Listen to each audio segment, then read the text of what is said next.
Decía Tales de Mileto: lo fácil es pensar que conocemos al prójimo, lo difícil, conocerse a uno mismo. Si me preguntan a mí, al matemático griego no le falta ni un ápice de razón en dichas declaraciones.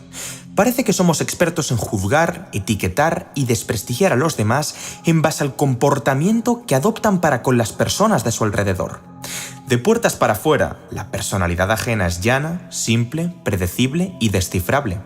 Sin embargo, ¿qué sucede cuando toca analizarnos a nosotros mismos? De repente, emergen de una selva fragosa y profunda complejísimos pensamientos, sentimientos y alegorías de todo tipo que tienen por objeto representar nuestra identidad.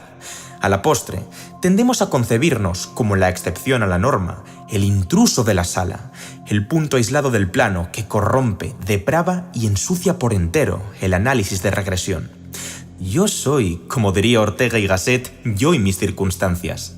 ¿De verdad la gente cree que puede etiquetar mi forma de ser y pronosticar mi conducta?, dijo un hombre cualquiera. No me cabe la menor duda de que la personalidad es uno de los puzzles psicológicos más enrevesados y caóticos que podemos encontrar, pues existen infinitas combinaciones de seres humanos, cada cual singular e irrepetible. Aún así, también impera la tendencia a polarizar nuestras valoraciones hacia un status quo exageradamente positivo, ignorando los vicios, defectos y manías más notorios en los que solemos incurrir en pos de enaltecer nuestra imagen de cara al público, o dramáticamente negativo, creando una visión distorsionada y pesimista de nuestros atributos, capacidades y facultades, y en suma, magnificando las emociones adversas que retroalimentan dichos pensamientos catastrofistas. Con todo, mi propósito con este corto documental es que puedas al fin comprender el funcionamiento de tu esencia como persona. Amigos, os aseguro que os sorprenderéis a vosotros mismos, como nunca antes lo habéis hecho. Antes de hablar de la personalidad, creo conveniente ofrecer una definición del concepto, distinguiéndola de posibles malinterpretaciones, creencias populares o mitos sin sentido. En el lenguaje cotidiano, es frecuente ver cómo los términos personalidad, temperamento y carácter se emplean de forma intercambiable. Sin embargo, uno ha de advertir que estas palabras pretenden matizar ciertas diferencias que rara vez se observan a simple vista. Por un lado, el temperamento es la disposición innata que nos impulsa a reaccionar de forma particular a los estímulos ambientales. Así pues, este hace referencia a la dimensión biológica e instintiva de la personalidad humana. El temperamento está determinado por la herencia genética, la cual influye de manera notable en el funcionamiento del sistema nervioso y endocrino, es decir, en la incidencia relativa de plurales neurotransmisores y hormonas. Estas diferencias a nivel individual dan lugar a variaciones en distintos rasgos y predisposiciones. Por ejemplo, la hiperreactividad del sistema nervioso simpático, o en palabras más simples, la facilidad con la que el cerebro entra en modo alerta, favorece la aparición de sensaciones de ansiedad y estrés. Asimismo, otro ejemplo que proporciona Hans Eysenck es que las personas extrovertidas se caracterizan por niveles crónicamente bajos de activación cortical. Por otro lado, el carácter es el conjunto de reacciones y hábitos de comportamiento que se han adquirido durante la vida. Dicho de otro modo, se trata del componente aprendido de la personalidad, ya que aparece como consecuencia de las experiencias que vivimos y la cultura en la que crecemos. Contrariamente al pensamiento común, no se manifiesta de forma absoluta e inexorable en la infancia, sino que pasa por diversas fases hasta alcanzar su completa expresión al final de la adolescencia. En efecto, las vivencias específicas, la localización geográfica, el entorno social y familiar o la educación formal son capaces de moldear considerablemente las predisposiciones genéticas y tendencias biológicas antes descritas, esto es, al temperamento. Si bien no existe un grado de acuerdo tan contundente en torno a la definición del carácter en comparación con la de temperamento, la mayoría de propuestas destacan el hecho de que el primero deriva de la interacción social. Una vez aclarado este punto, ¿cómo entendemos hoy en día la personalidad? Pues mediante la siguiente fórmula: personalidad es igual a temperamento más carácter. En psicología, el término personalidad se define como la organización de las emociones, cogniciones y conductas que determinan los patrones de comportamiento de un individuo. Se trata de la integración dinámica de las pautas de comportamiento que emanan de la herencia genética en colaboración con los factores sociales y culturales, es decir, un conjunto de rasgos tanto aprendidos como innatos que se dan en un individuo y persisten a lo largo del tiempo. Es de vital relevancia recalcar este último punto. La personalidad ha de ser coherente en contextos distintos, de tal manera que el marco de actuación del sujeto en cuestión y su estado de ánimo se manifiesten repetidamente en escenarios cambiantes. Estarás de acuerdo conmigo en que sería injusto calificar a un profesor de iracundo solo por haberle visto enfadado en una clase, tachar a una nueva alumna de tímida porque los primeros días no es capaz de romper el hielo, o enjuiciar a tu vecino de irresponsable tras irse de copas un viernes. Dicho esto, es posible discernir qué aspectos de la personalidad pertenecen al carácter y cuáles son temperamentales. O sea, ¿mis ángeles y mis demonios son innatos o adquiridos? Sin duda, esta es la pregunta del millón. Siento desilusionarte, pero es francamente difícil distinguir de forma estricta en la actualidad si un rasgo peculiar, verbigracia, la obsesión, la dejadez o la adaptabilidad, es un pilar de nuestra naturaleza o, por el contrario, ha sido designado por el ambiente. Lo más habitual es que, en mayor o menor medida, ambas hayan ejercido cierta influencia en la constitución de dichos atributos. Es ahora cuando penetramos en el grueso del vídeo en aras de conocer en detalle aquellos aspectos de nosotros mismos que merecen ser estudiados. Evidentemente, uno se volvería loco si comenzara a inspeccionar los más de 4.504 adjetivos que Gordon Allport propuso para denotar rasgos relativamente permanentes y observables. Además, sería ineficiente proceder de esta manera, puesto que la mayoría de estas palabras contienen información que otros vocablos más generales ya recogen. A efectos prácticos, la diferencia entre los términos amable, majo y simpático es demasiado sutil como para incidir en ella a la hora de evaluar nuestra personalidad. En términos estadísticos, se espera que la correlación y la covarianza de estas tres variables sea mucho más elevada con respecto a la de simpático y curioso o la de amable y dominante. Esto es de sentido común. Si agradable y majo son epítetos similares, lo más normal sería que la gente responda afirmativamente tanto en el caso de que se les preguntara si se ven majos como en el de si se consideran amables. El profesor Jordan Peterson realizó un apunte brillante. ¿Qué tan correlacionados tendrían que estar dos parámetros diferentes para que sea posible omitir uno de ellos al estimar la presencia de ambos? Y más importante aún, ¿qué adjetivos son más completos semánticamente hablando? O sea, ¿cuáles nos revelan más datos acerca del sustantivo? En su lugar, nos guiaremos por un sistema mucho más sencillo cuyo fin es agrupar rasgos independientes entre sí, es decir, que abarquen propiedades que pertenezcan a espectros dispares de la naturaleza humana. El psicólogo estadounidense Louis Goldberg diseñó el prestigioso modelo de los 5 grandes, o simplemente Big Five, una clasificación o taxonomía de rasgos de personalidad que analiza en profundidad la composición de 5 de sus dimensiones en su sentido más amplio, cumpliendo de este modo con la condición previa. Los 5 elementos principales forman el acrónimo OCEAN: factor O apertura, factor C o responsabilidad, factor E o extraversión, factor A o amabilidad y factor N o inestabilidad emocional. Sin más dilación, vamos con cada uno de ellos. Factor O, apertura. Todos conocemos a esa persona inquieta, ingeniosa y bohemia que busca constantemente vivir nuevas experiencias y concibe su futuro de forma bastante atípica con respecto al resto de la sociedad.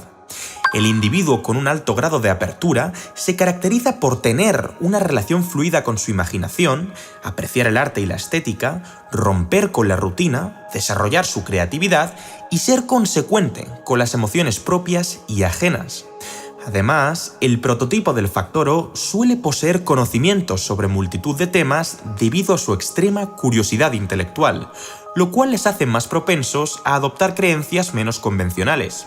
Otra característica del estilo cognitivo abierto es una instalación para con el pensamiento en símbolos y abstracciones alejadas de la experiencia concreta. Así pues, es frecuente observar la apertura en músicos, filósofos, escritores, arquitectos, publicistas y diseñadores. Su opuesto es la cerrazón a la experiencia o el rechazo al cambio. Personas con puntuaciones bajas en apertura tienden a tener intereses más usuales y tradicionales.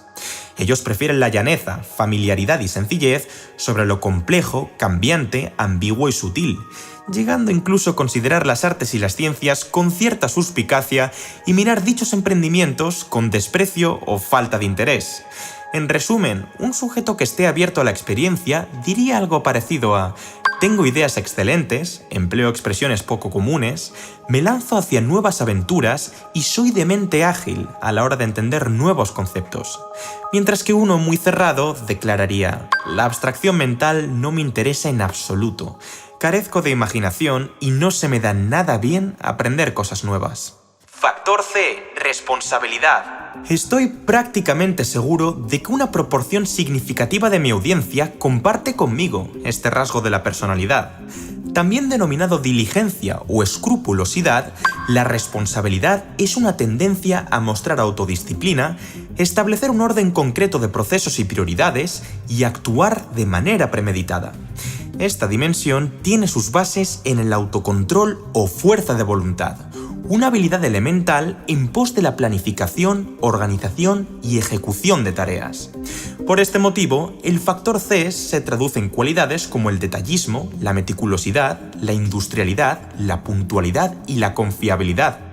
Eso sí, un apunte interesante es que algunos psicólogos prefieren separar la capacidad de programación y realización de actividades de la honestidad con los demás. ¿Por qué una persona responsable con sus quehaceres habría de ser sincera automáticamente?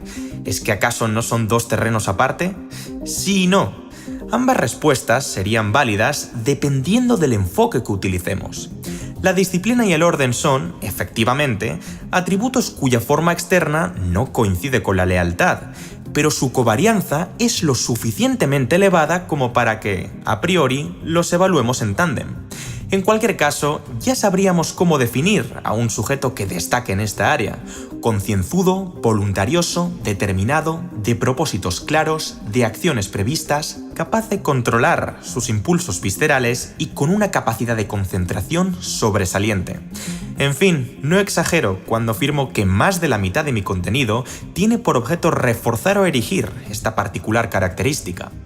La responsabilidad suele hacer acto de presencia en emprendedores, ingenieros, médicos, abogados, músicos o militares. En contrapartida, el polo opuesto es más laxo, informal y descuidado en sus principios morales, confundiendo la flexibilidad, el disfrute personal y la libertad con la negligencia, el desgobierno y la ociosidad.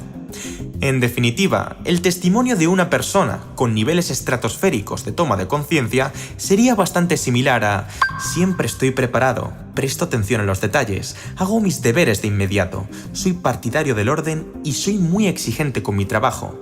Jamás olvido mis pertenencias, sigo un horario específico y me considero socialmente útil.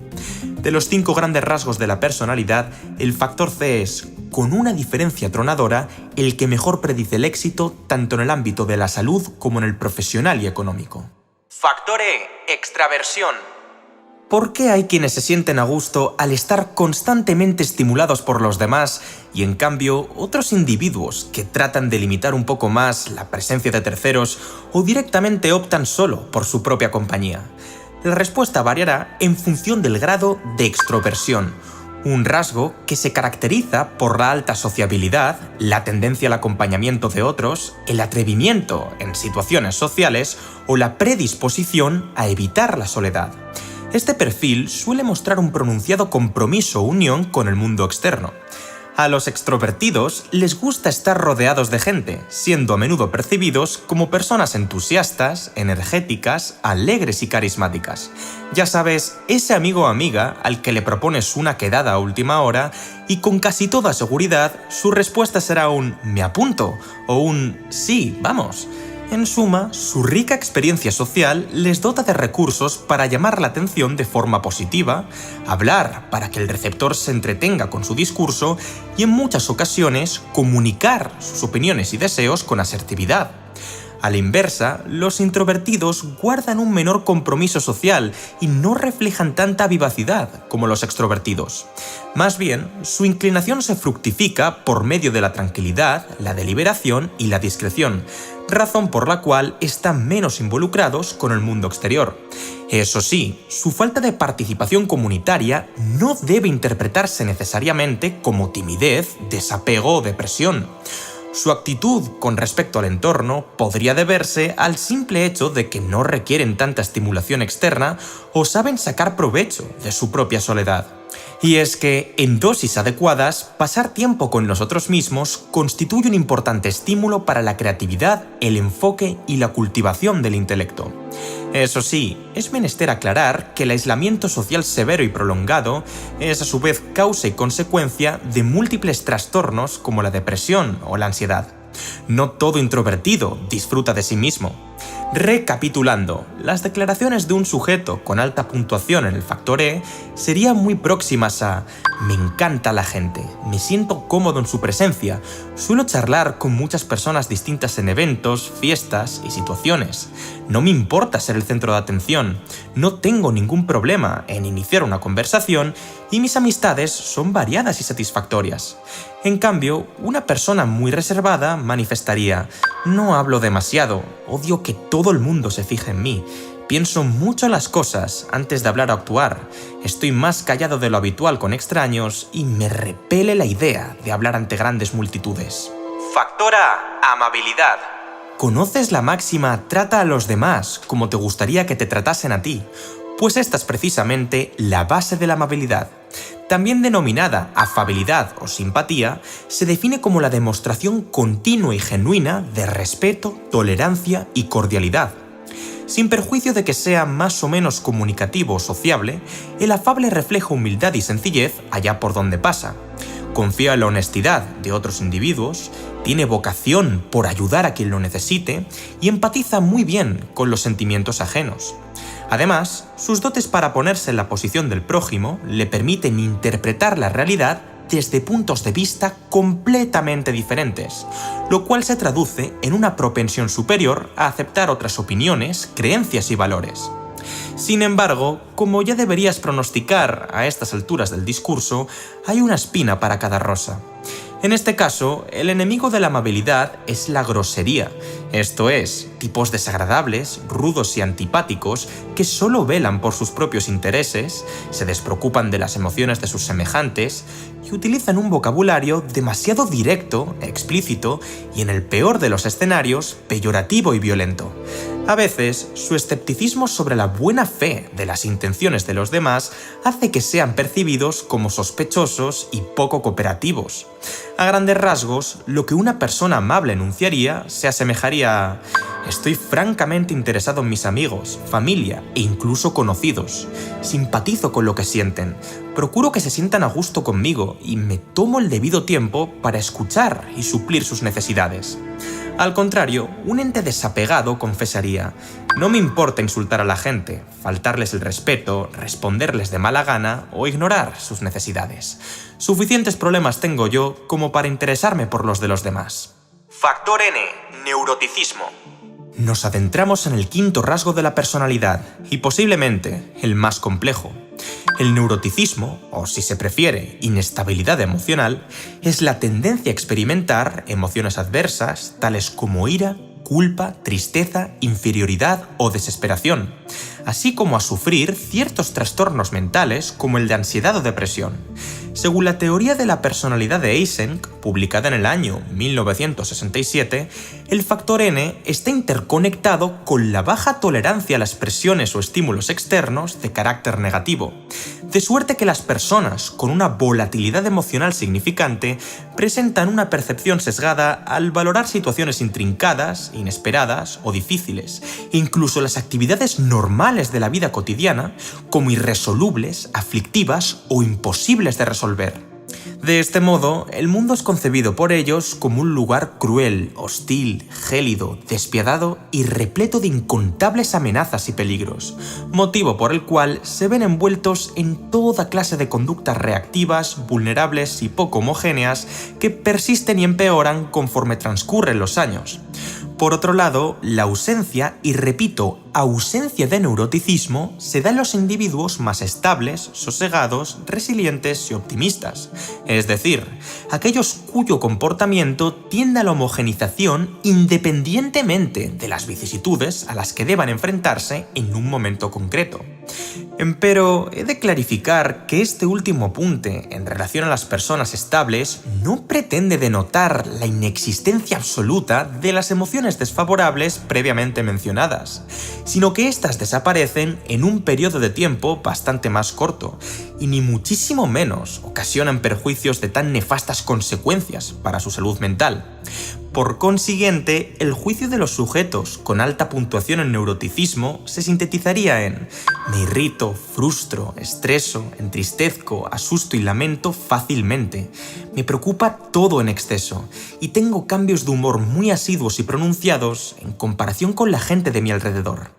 ¿Cómo puedes comprobar en qué medida se presentan en ti cada uno de los 5 grandes rasgos de la personalidad? Mi recomendación personal es que realices el test psicológico que adjuntaré en la descripción del vídeo, el cual te revelará las respectivas valoraciones en relación al modelo Big Five en aproximadamente 15 minutos.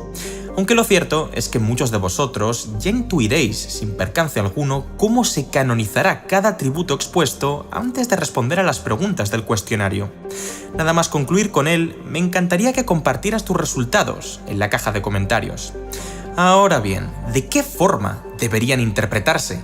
¿Implica la abundancia o escasez de un rasgo concreto una mejor adaptación al entorno o, por contraste, menor funcionalidad y bienestar? Pues esto dependerá, como es lógico, del factor Ocean en cuestión y su manifestación.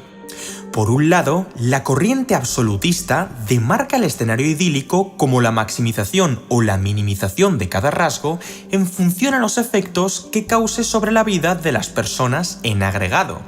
En resumidas cuentas, la apertura, responsabilidad, extraversión y amabilidad son valoradas positivamente, mientras que el neuroticismo se considera poco deseable. Según esta visión, la combinación perfecta hacia la cual uno debería tender sería similar a lo que estás observando en pantalla. Cuanto más O, C, E y A y menos N, mejor. Sin embargo, yo considero que esta concepción es extremadamente simplista y está muy polarizada hacia los extremos de la escala, motivo por el cual es rechazada por gran parte de la comunidad de psicólogos a escala internacional.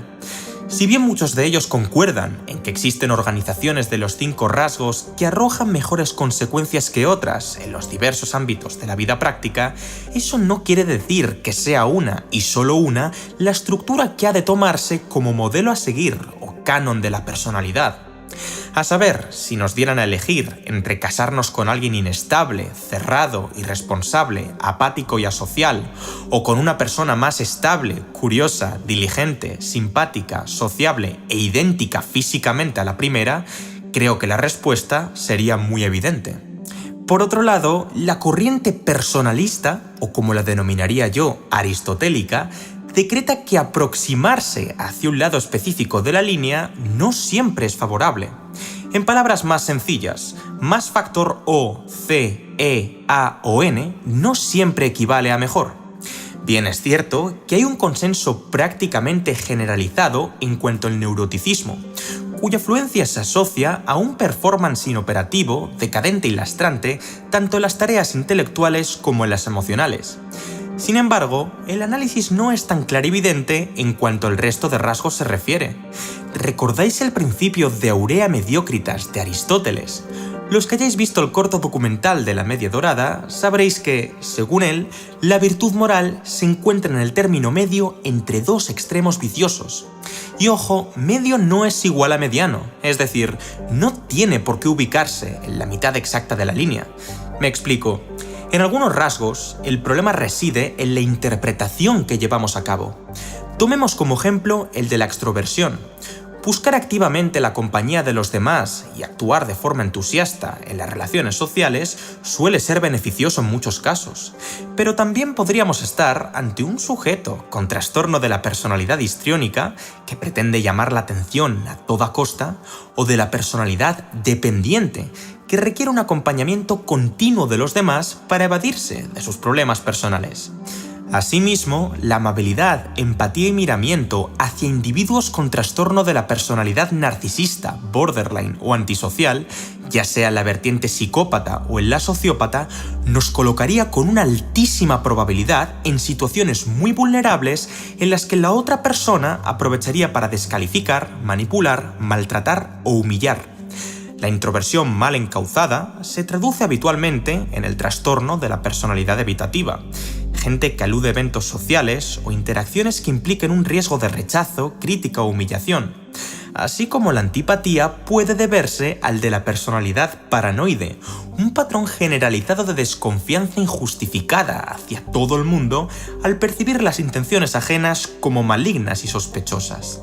No obstante, como expuse con anterioridad, la soledad presenta numerosos beneficios si se modera con exposiciones razonables de interacción social. Yo mismo me sitúo en el centro exacto de esta escala, y este resultado no me extraña en absoluto. Me gusta compartir momentos con grupos más numerosos, conocer gente nueva y dar conferencias en público, al tiempo que detesto con toda mi alma los eventos multitudinarios y requiero cierto aislamiento, incomunicación y silencio para concentrarme en escribir los guiones de mis vídeos de manera más creativa. En otros rasgos, el problema se sitúa en la mera intensidad de la escala. El caso más típico es el de la responsabilidad, cuyo exceso deriva en el trastorno de la personalidad obsesivo-compulsiva, una preocupación extrema por las reglas, el orden y el control.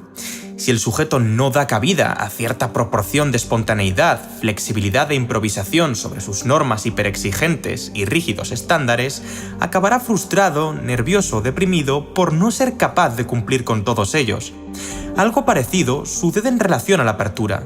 Estar inmersos en una caza constante de lo novedoso, abstracto e intelectualmente demandante, sin dejar lugar a la sencillez de las pequeñas cosas de la vida, es la receta perfecta para el distanciamiento. Al percibir a gran parte del núcleo de amigos y familiares como personas poco interesantes, o a las actividades más ordinarias como una pérdida de tiempo. Es muy importante aprender a desconectar de la erudición y la creatividad y diseñar una zona de confort, sí, has oído bien, zona de confort, en la que uno pueda recargar las pilas. Dicho esto, la conclusión del ensayo es que la personalidad humana es increíblemente aparatosa y extensa. No se puede afirmar que una cualidad específica es siempre buena o mala. Ahora, me corresponde aludir a una pequeña cita a modo de despedida. Todo el mundo tiene sus luces y sus sombras, pero solo unos pocos son capaces de distinguirlas.